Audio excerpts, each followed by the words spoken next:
தட்டை, சீடை, முறுக்கு, ரிப்பன் பக்கோடா, அதிரசம், என்ன வேணாலும் செய்யுங்க.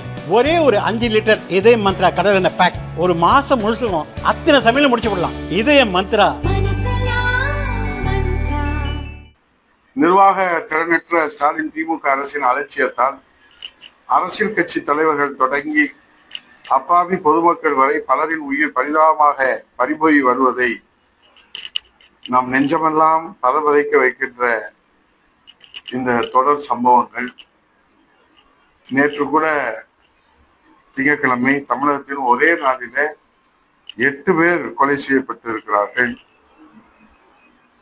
இதையெல்லாம் நாம் பார்க்கிற போது, அதுவும் கோயில்பட்டியில அரை மணி நேரத்தில் அடுத்தடுத்த கொலைகள்.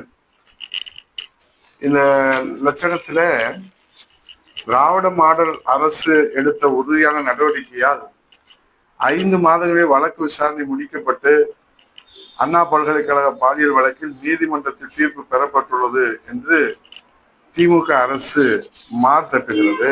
ஒரு மாவட்டத்தில் பாதிக்கப்பட்டவர்களுக்கு அண்ணா பல்கலைக்கழக மாணவி பாலியல் வழக்கு போல் குறைந்த காலத்தில் நீதி வாங்கி தர தயாரா? இது தமிழ்நாட்டு மக்களுடைய எதிர்பார்ப்பு. இல்லாத சாரை யாரும் உருவாக்கவில்லை. எஃப்ஐஆரில் உள்ள யார் அந்த சார் என்றுதான் தமிழ்நாட்டு மக்கள் கேட்கிறார்கள். மாண்புமிகு எதிர்கட்சி தலைவர் வருங்கால முதலமைச்சர் புரட்சி தமிழ் ஐயா எடப்பாடியார் கேட்கிறார்.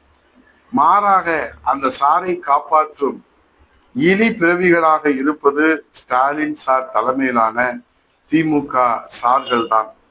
கழக பொதுச் செயலாளர் புரட்சி தமிழர் ஐயா வருங்கால முதலமைச்சர் எடப்பாடி அவர்கள் வலுவாக இந்த வழக்கில் அழுத்தம் கொடுத்த காரணத்தினால்தான் இந்த வழக்கில் இந்த நீதி கூட கிடைத்துள்ளது என்பதை யாரும் மறுக்க முடியாது.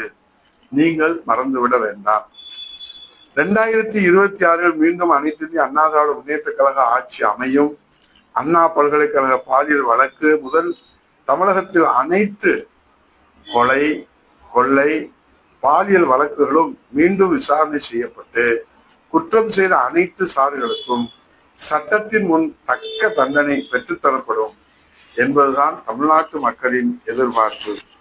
அரை மணி நேர இடைவெளியிலே அடுத்தடுத்த கொலைகள் நிகழ்ந்ததால் தமிழ்நாடு பதட்டத்திலே இருக்கிறது.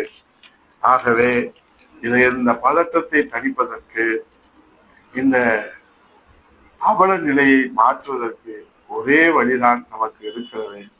புரட்சி தமிழர் ஐயா எடப்பாடி அவருடைய தலைமையிலே மீண்டும் அம்மா ஆட்சி மலர்ந்து சட்டம் ஒழுங்கு என்றால் என்ன விலை என்று கேட்கிற ஸ்டாலின் திமுக மாடல் அரசுக்கு நாம் தகுந்த பாடம் எடுக்க 2026 சட்டமன்ற தேர்தல் தான் நமக்கு கிடைத்த அரிய வாய்ப்பு.